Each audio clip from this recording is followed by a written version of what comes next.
किसान, कुरैशी और कृषि मंत्री आज महाराष्ट्र में सबसे बड़ा हंगामा इन तीन मुद्दों को लेकर चल रहा है।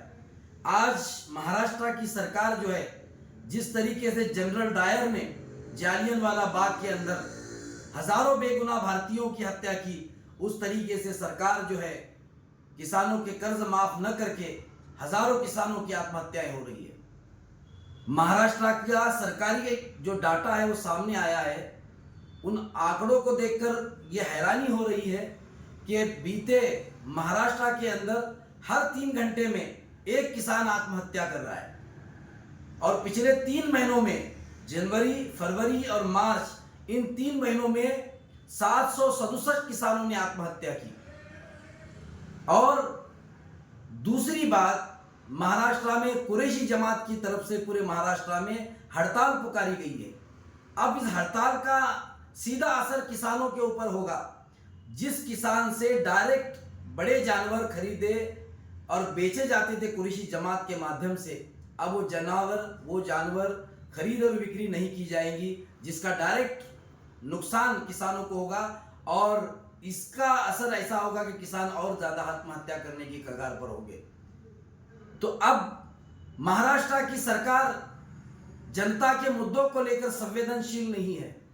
इसलिए किसानों के मुद्दों पर संवेदनशील नहीं है कि महाराष्ट्र के विधान भवन के अंदर महाराष्ट्र के कृषि मंत्री जंगली रमी खेल रहे हैं।